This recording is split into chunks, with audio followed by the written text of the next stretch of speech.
You know, from Finland, we have fairly low hierarchy, and I'm kind of maybe a ultra case of this. The very fundamental thing you learn is that life is not fair. So you cannot program success. Even if everything would go right, you can anyhow end up in the wrong place. We are heading for an environment where you have to be much more pragmatic and philosophical at the same time. I think it's good also for the entrepreneurs knowing that it's a really high stakes game in this sense that there are many windows and they might be closing and opening a little bit unreasonably. Hello, Stefan. How's Helsinki? Well, Helsinki starts to liven up a little bit here in the city center as well. Most of the people have stayed in the suburbs during the last 2 months, but actually today you could see some other people, which is a relief, I would say. You are in the epicenter of cultural disruption and change as well.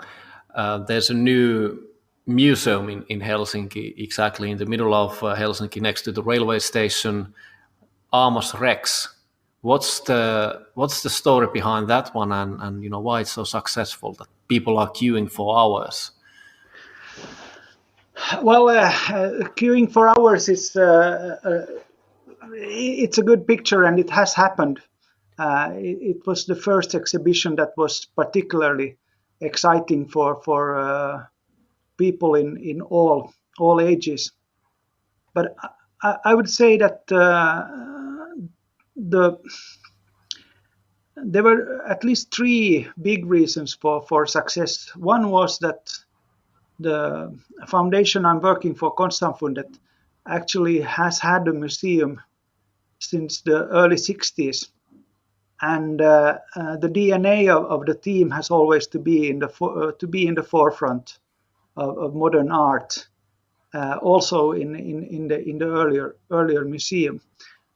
Although it was kind of a slightly less visible location and slightly smaller.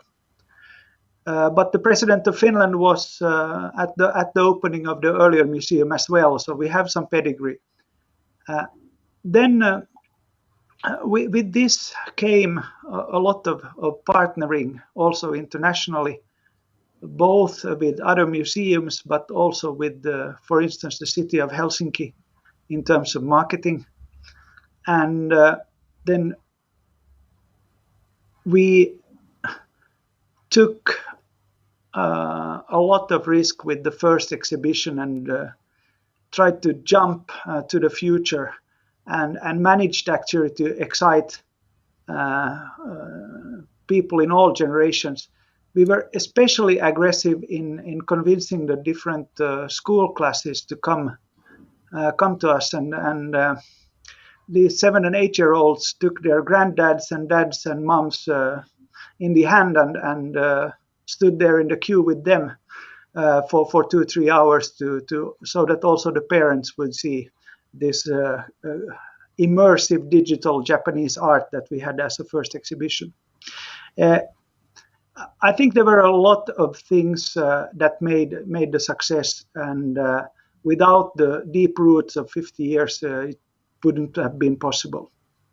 You mentioned Japan. You have a special relationship with Japan as well.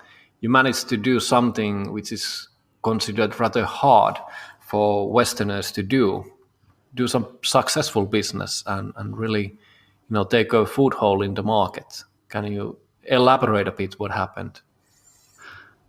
Well, yeah, Japan, I would say we did everything not by the book, but in a respecting manner towards the local business community and culture.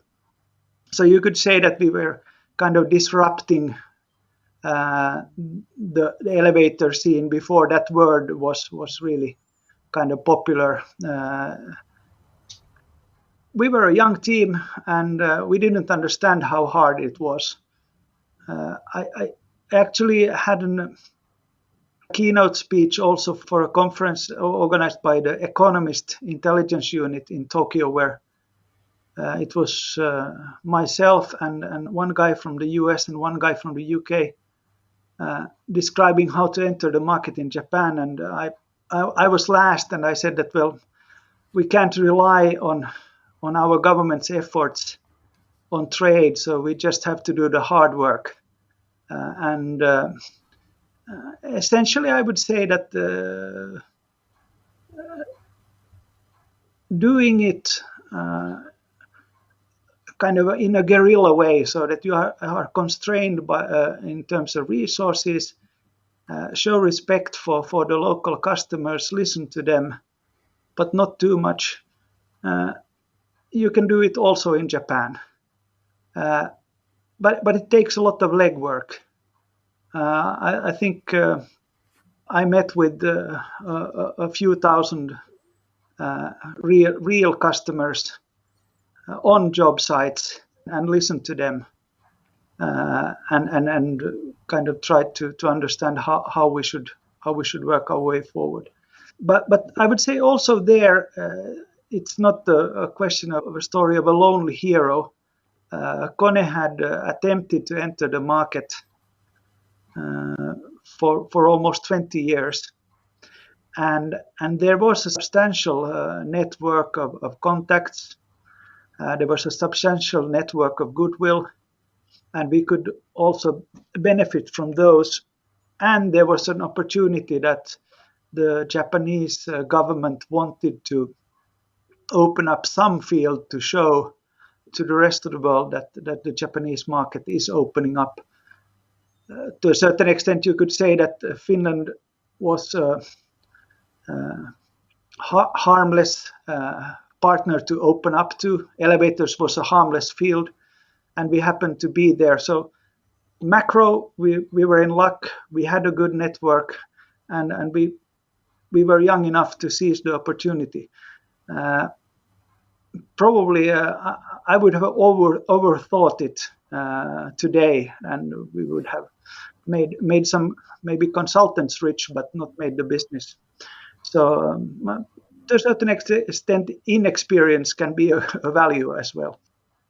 Do you recall any fun stories, hard stories, things what happen? If you, there must be something happening if you meet so many people there and you knock on so many doors. Any particular moments you can recall? Maybe a general reflection that, especially for a Finn, why not for a Westerner in general, we kind of think that it's good that rules are clear, and that, for instance, contracts are clear. It sounds like a reasonable idea. Why would you want to have unclear rules and unclear contracts? But in Japan, I understood the value of ambiguity, that the contract shouldn't be so clear that there isn't leeway to adjust for the particular situation with the particular people confronted with a particular problem, and that this ambiguity leads to people trying to find a solution rather than litigate or going back to the contract. Maybe a kind of a black and white person would have a very much difficulty with this, but I actually thought that there's quite a lot of value in ambiguity in this way, that it forces a amicable solution on the spot with the facts at hand, and not a kind of theoretical fight in the courthouse. You started your business career by going to Karhut Titan, Finnish company, sports goods company, and you were in the turnaround team. How did you end up immediately in the middle of a turnaround team, while doing your thesis? Well, there was a very young managing director at Karhu who went there to make the turnaround, and when he interviewed me, he thought that he had a working capital problem, and I had made a successful working capital project at Nokia Cables, and a mutual acquaintance had kind of recommended me, So he thought he had a working capital problem and that I was the guy to come and help him with that. I thought he worked at Amer Group, which was a big brand company, and he didn't tell me that he was going to work for Karhu Titan. So I read in the newspaper that the guy who had just employed me for working capital problem in Amer was going to Karhu Titan. So I thought that, well, that was that summer. But I called him and asked that this is a little bit unusual. He said, no. It was always the idea that you would come with me to this company. So, okay, you could have told me. Well, he said he was a little bit afraid I would say no if he would immediately tell what was the situation. So anyhow, we looked at the situation and there were all kinds of problems in Karhu Titan. The working capital issue was the least of them. So after a few weeks, I got a new assignment, and I asked that what should I put in my title, and he said glue. We are going we are going to have at least 20 projects, and I need you to be the glue that keeps everything together. So I was some kind of what nowadays would be called a transformation office or something like that. But there were a lot of impressive consultants running around doing stuff, and I was in the middle of it. It was maybe not the perfect job to do the thesis, because I had to do the thesis then by night after work, but it was a very interesting time. So Stefan the super glue. Yeah. You didn't get rid of turnarounds by just going to Karhu. They followed you in many companies, publicly listed in VCs, and probably some other ones as well. Is that something you enjoy, or is it just something that happens to you? Life happens. So I haven't kind of sought turnarounds as such, but I'm a little bit easily bored if it's just a situation where you should increase productivity by 2% from last year and manage the operations going concern. That's not really me. Then I would rather build than do the kind of more messy part of turnarounds. But usually you are not afforded the kind of luxury of just having the good part. So yeah, if it's change, it's change. If it's more positive, it's a much nicer job. I don't particularly enjoy going through cost-cutting exercises. Well, we are in the middle of Corona and probably soon post-Corona, in some sense, at least in business-wise. What's the advice you can give to those who are looking at, their companies and they think, what should I do? Should I do some drastic things? What are my options? And you've been there, you've seen it from the owner's perspective and looking at your portfolio. What advice can you give? I think it always pays, whether it's a startup or it's an established company, and there is a disruption like this. I think it pays to think what would be a really good company in the environment we are going into. And when you have a kind of picture, what would be a really good company, then you think, what is the bridge from where we are now to this kind of a good company? Many people start kind of thinking that what should we take away, or where should we cut, and so on. I think then you lose hope. So you have to have the kind of a positive goal. The road there might not be so enjoyable, but the only way to keep the spirit and also engage people is to kind of say that, well, we are heading for this, and it's a good place.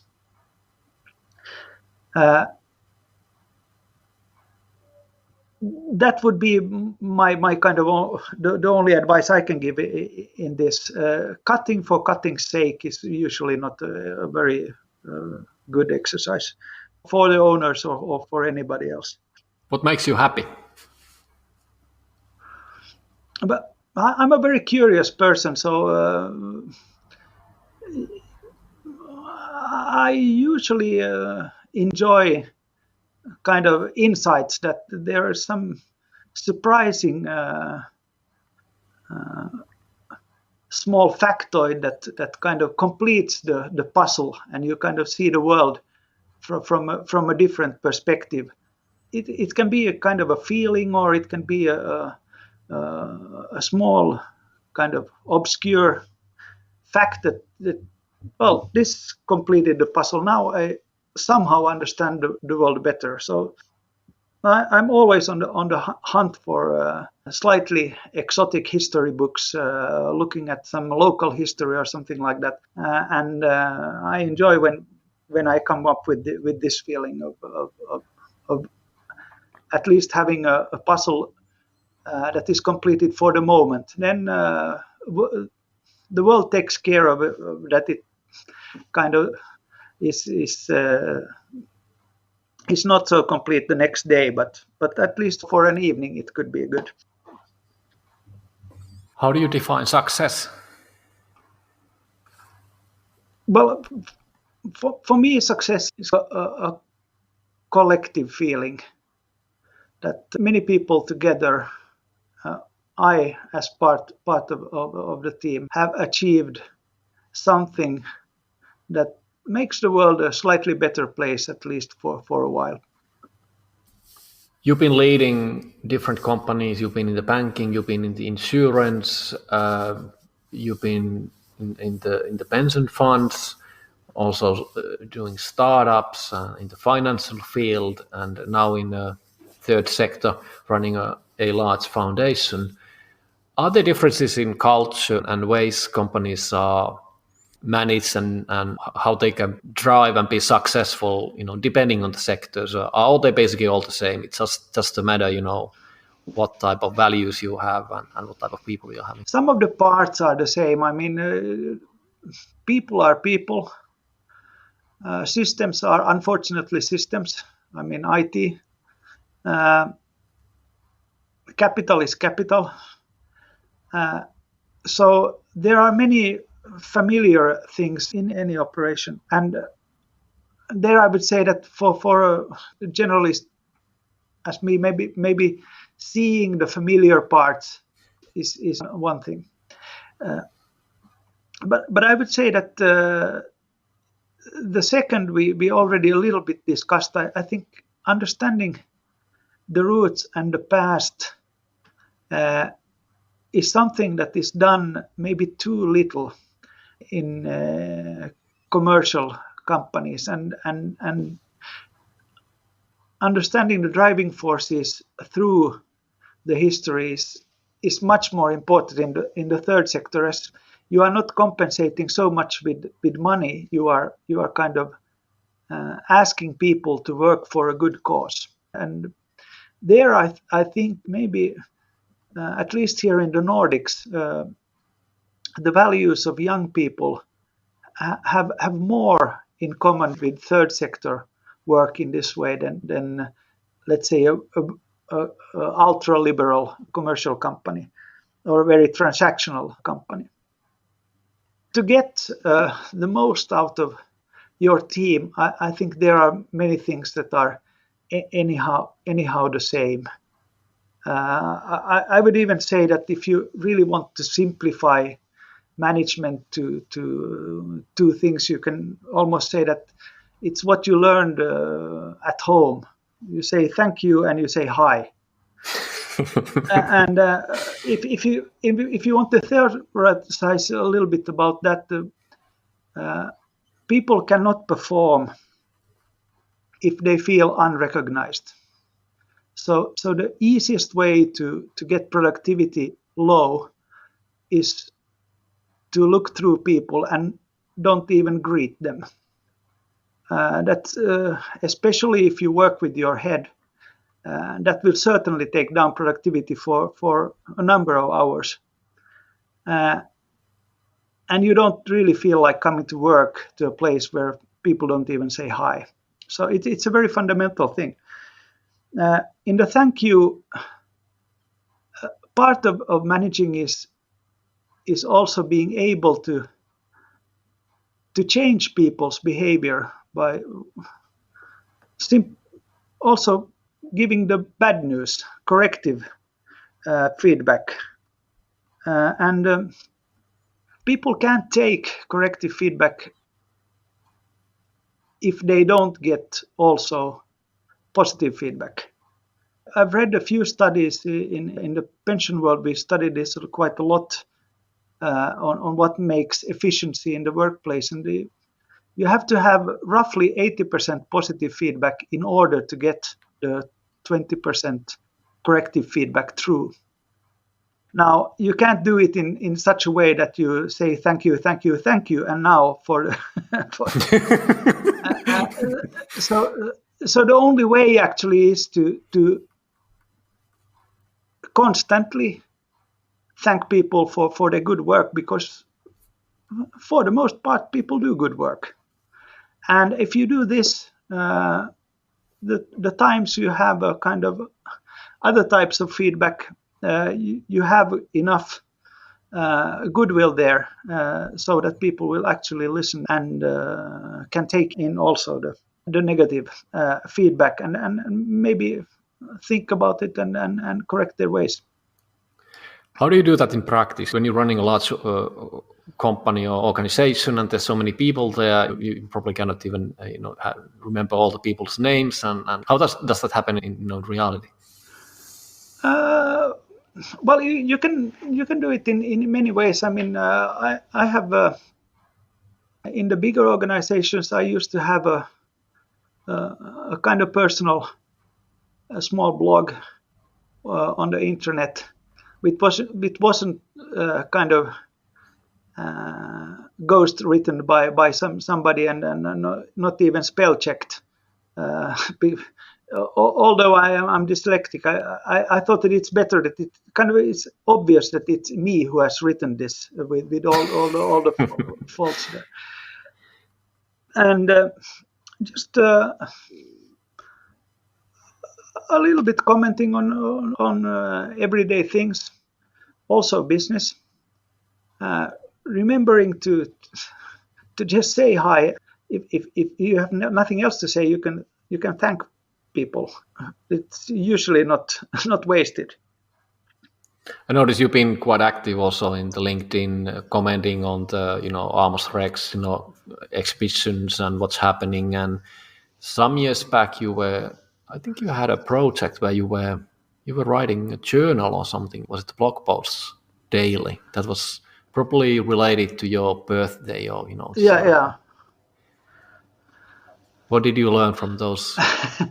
Well, I people react differently, but most people kind of think it's a neutral or a positive that you share some thoughts, and maybe it makes you as a kind of a manager more approachable.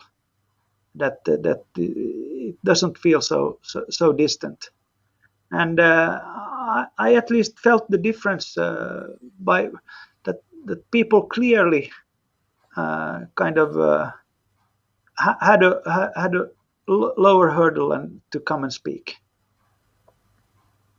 and I think that's a value in itself.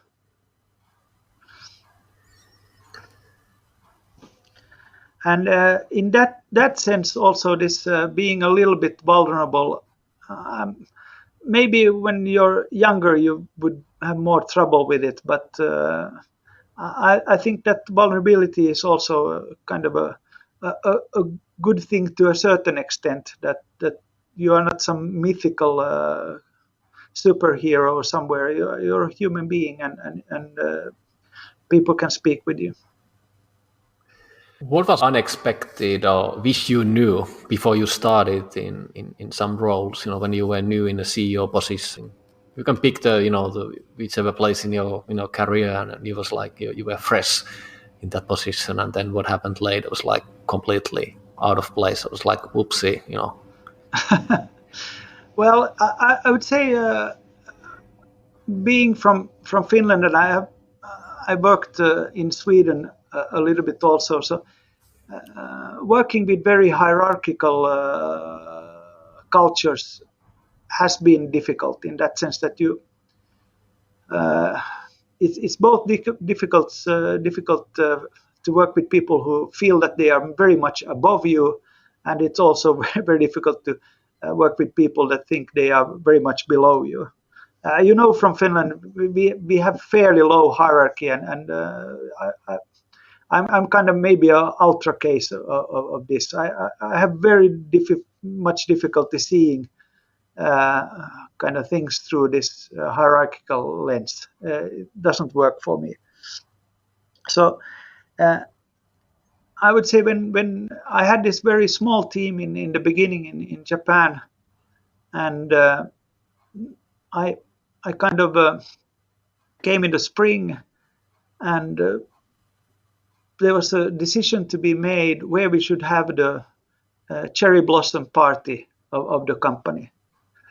Well, having lived there for maybe a month, I thought it's a little bit odd that I would be the one picking the park, since everybody else has been living in Tokyo for whole their life. So I asked my kind of sales director, who was the most senior in the team, that if he could please do this time, that next year I'm surely up to it, but now this would be it. And then I saw that the rest of the team had a long 2-hour meeting, and I thought that, well, it wasn't. I didn't think it's this difficult, but I thought, well, I don't understand everything that's happening here, but anyhow. Then the next day I asked that, well, what did you conclude in this meeting? Where are we going? No, we were just discussing that. What did you mean by not deciding yourself and delegating this question? And there I understood that this, have to take a completely different approach, that you cannot assume that you could work with the Japanese team as you would with a Swedish team, for example. So that was a kind of surreal situation. I thought that how can it be a kind of almost full day question which park we go to have a cherry blossom party for 5 people? So where did you have that? How did you resolve it? Because when I was in Japan, I had a sort of a similar situation, obviously different circumstances. Yeah. It was like, I'm new in the city and they want to show me around, and it's like, okay, I ask, where should we go? And the answer is always hi. Yeah. And it doesn't really lead anywhere. No. Well, finally I had a chat with the sales director, and he volunteered that, well, in his opinion, if somebody would kind of not blame him for that, then this one park, which was just a half a kilometer from us, would be a good alternative. And I then said that, well, in our next morning meeting, I will propose that. And then we lived happily ever after. How does it feel like to be the person everybody's looking at in the organization? When you sneeze, or when you look at someone, or when you're tired, or when you to where you walk, or where you talk, or who you look at in the meeting, everything is probably not in a sense of what happened in Japan, interpreted, and there's some kind of a speculation what's happening, or what does he mean, or what he's thinking of me. Is there something you can learn by doing that? What are the ways to sort of? Well, I'm not very self-conscious on that, and unfortunately I'm very blind to that issue. So I don't spend very much time thinking about that, and I think people also learn that like I said, I'm a little bit blind for hierarchy, and this comes a little bit with the territory. So if I ask that what's your opinion, the actual question is that what's your opinion, and it's nothing else. Uh, uh, it people have told me it takes some time to adjust to me, so I I have to live with that. But I haven't given that very much thought. What is the most radical thing you have done over the years? Well, radical in terms of what? You can define. Usually, when I look at something new, if we take kind of in the professional sphere, I usually evaluate from what are the familiar parts, and in that sense, I haven't felt that any of those kind of changes from industry or geographically have been that radical. But I have to say that agreeing to moving to Japan without having ever been there would probably be considered radical in some book. But that's probably the most radical thing. Then some other person would also maybe think that leaving an established company like Kone mid-career to work with at that time kind of a very small startup scene in Helsinki was radical, and but I had my personal reasons to do that.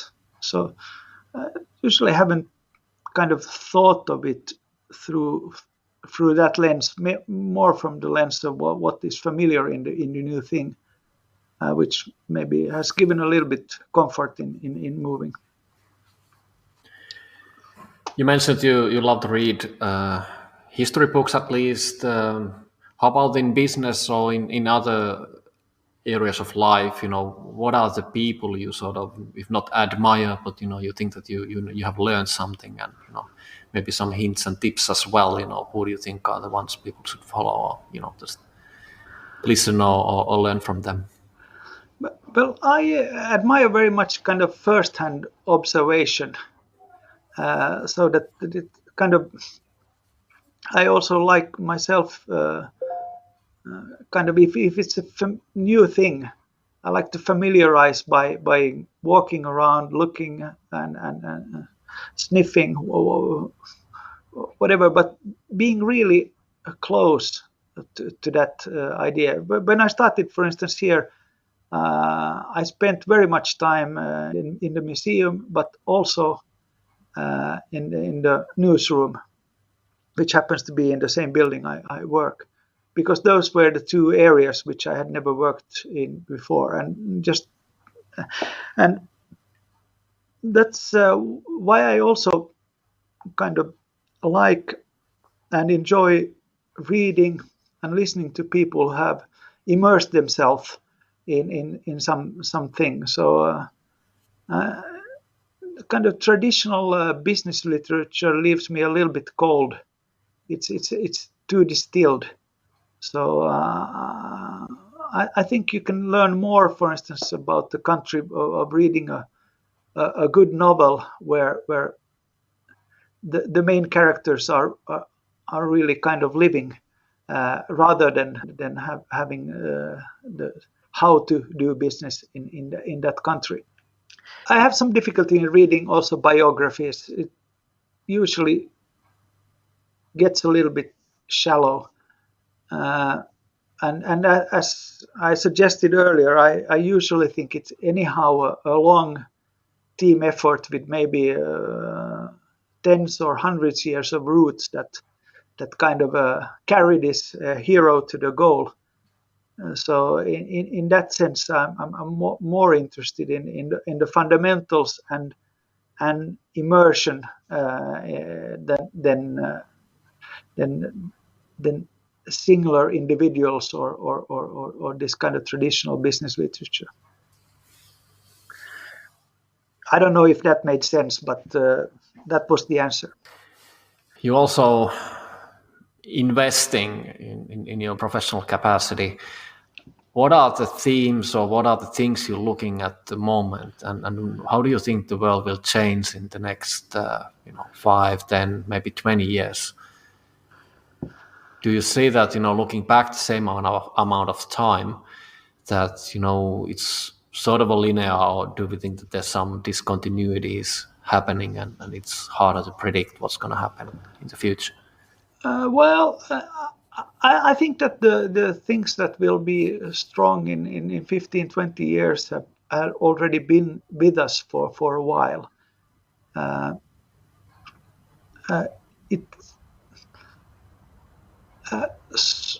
So, for instance, this emerging interest in environmental and these type of issues that have increased during the last few years, I think will become completely mainstream. Of course, the investment climate will be rough. We have already seen that businesses have much shorter lifespans, and I don't see actually very much going against that. So we will have a very choppy investment climate, with maybe the exception of certain platforms. And I would say that there probably will be some almost global platforms, given that probably this world will break up in certain blocks over the next years. But also I would view cities as platforms for activity. So you have this kind of hub platform idea that is valuable, and the concrete products and the concrete services might be very short-lived. How to navigate that as an investor, I think, will be increasingly difficult. But I think having a clear vision that it's not the product, it's the capacity to produce new and to innovate, be it then a city or be it a company, that is the fundamental value. And there you come then to company culture, and culture and this ESG or sustainability issues, they cannot really be detached from each other. At least not here in the Nordics. So I think we are heading for an environment where you have to be much more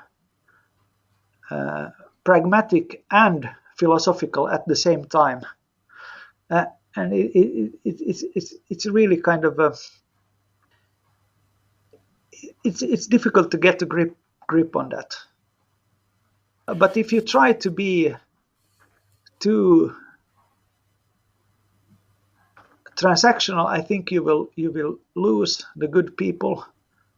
And if you are again too philosophical, you will not have a business. So you have to find a new balance there. And doing this in an environment that at least for the next 2 to 5 years will be low growth or worse, will be very tough. Sounds like a tough balancing act. Does it help that if you're sitting as an investment director in a pension fund, having a very long perspective, or how does it differ from a private foundation perspective versus then ETFs or publicly traded mutual funds or vehicles where or hedge funds where the performance expectations and the cycles are properly sorted? Yeah, I think that the kind of approach has to kind of fit your inner nature. So for a pension fund, there will be pressures and also concrete regulations that are different. But in our environment also, it's very difficult to, for instance, for a charitable foundation to have investments that would somehow be contrary to the fundamental idea what you try to achieve. Because you can't kind of invest in one way and then try to be credible in your charity and be a completely different person, so to speak, or have a different personality. So I actually a little bit envy the hedge fund guys because they can be kind of clearly in one corner and and just do one thing. Are there any kind of leaders in the value investment or value-driven investments or impact investment area in the world at the moment? Well, I have tried to do a little bit research that, and there are some people who are doing part of the things, but I think this will be a kind of fragmented field just because of the nature of it. The investments somehow have to reflect the culture of the organization as all the other activities. And in that way, what is the good impact might kind of vary a little bit from your vantage point. And also, it's one issue to be very clear that the impact that, for instance, we are striving for through the museum or through our the endowment side, the impact is not measured as investment income. It's we have to measure the impact of the museum in terms of, does it make let's say Finland a little bit better place in that sense that it's a more open society, more conscious of culture or the impact of culture, and if we do that right, then the issue of did we invest the money at exactly the optimal way from a money management standpoint is not the only impact we have to consider. So I think we are still in very early days in how to address this issue, and especially how to think the investments and actual activity that we do and somehow combine the impact of these. How do you get through hard times?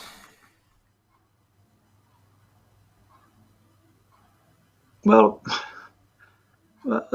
so far it's been by trying to sleep, waking up in the morning, and starting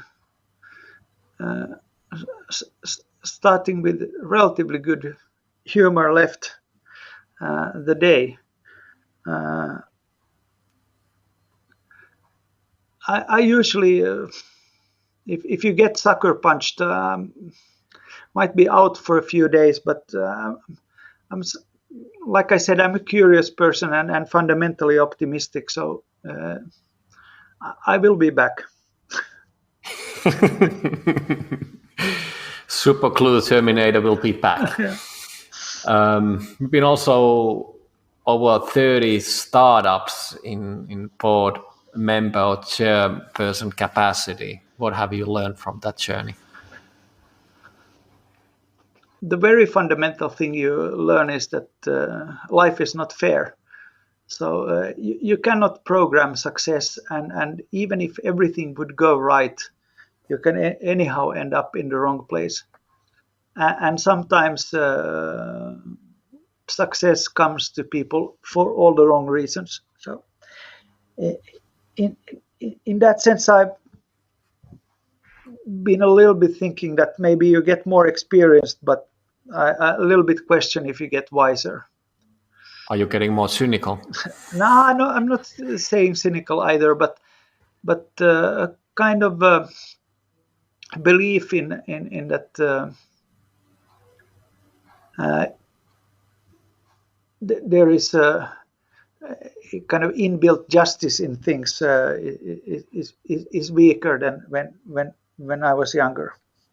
Do you think this is regional thing? It happens in other parts of the world the same way, or is there some, characteristics which may be different in No, different but I fields? think this comes back a little bit to the issue of the roots, because even if a startup is a young startup, you will have their people that have their network. You will have by some coincidence certain investors, or at least a certain combination of investors. There might be some coincidences in terms of timing of some big industrial players that would be the kind of natural exit for a certain startup. So there is a lot of coincidence also, and you cannot discount that. And even if you would have the absolutely best team with the best product, but if the context doesn't fit at just the right moment, it will not be 10, it will be 7.5, and that won't do. So I think it's a little bit like we discussed this, that I managed to get Kone into Japan. I would say it was a kind of to a certain extent accident, but without being proactive, we wouldn't have been able to seize the moment. So you need both. And I think it's good also for the entrepreneurs knowing that it's a really high stakes game in this sense, that there are many windows, and they might be closing and opening a little bit unreasonably from your point of view, and you shouldn't kind of try to over rationalize how the world works. If you are a startup founder and you having a growth company and you're thinking that, okay, I need now more experience, more professional or different type of board, what's your advice? What type of person should you look, and what sort of the mix of people and skills and expertise? Well, I think you need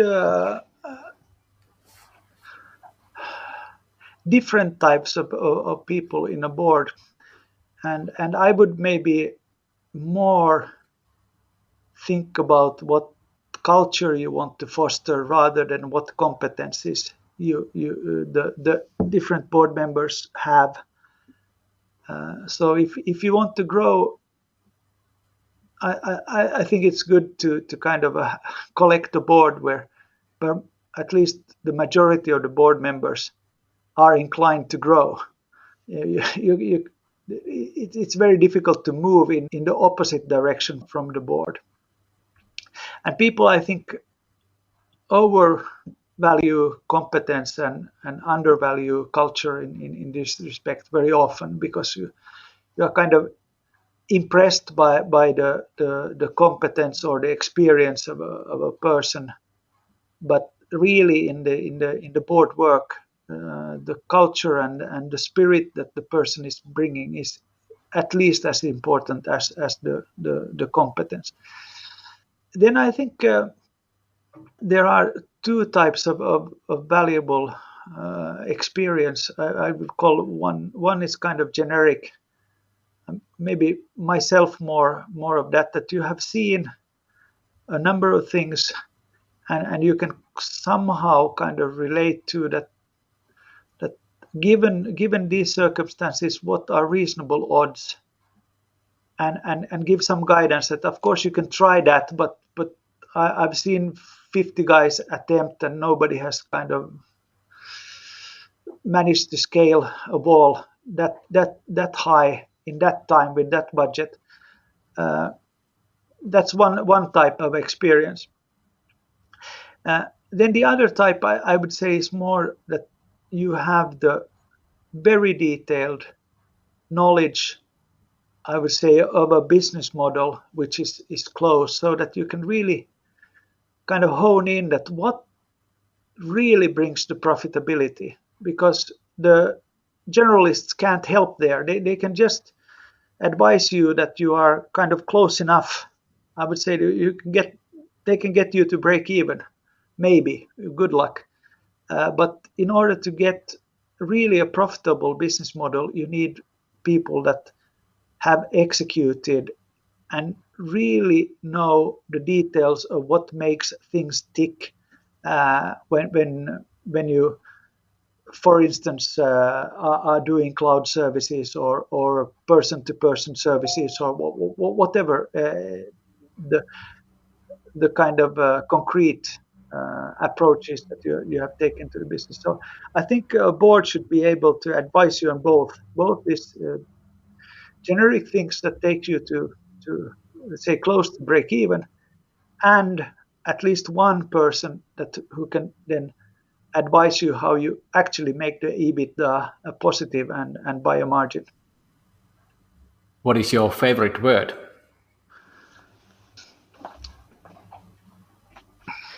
I have to stick with curiosity. What is your least favorite word?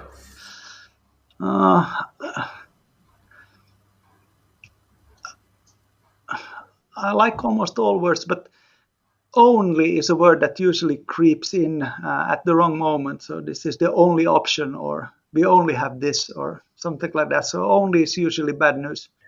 What turns you on creatively, spiritually, or emotionally?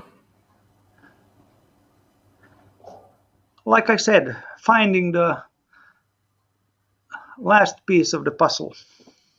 What turns you off? Well, kind of a whining negative attitude even before things have started to go wrong. What is your favorite curse word? I have to say it in Swedish. Go ahead. Fan. What sound or noise do you love?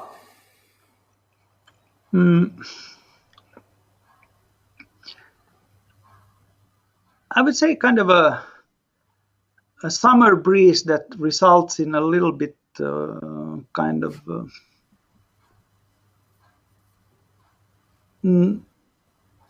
little bit of waves on the water and maybe some leaves rustling a little bit. What sound or noise do you hate? Usually drilling. It doesn't mind. I don't care if it's dental drilling or somebody in the neighboring apartment drilling something, but drilling is awful. What profession other than your own would you like to attempt? I knew you would ask this, so I thought about that, but actually I have never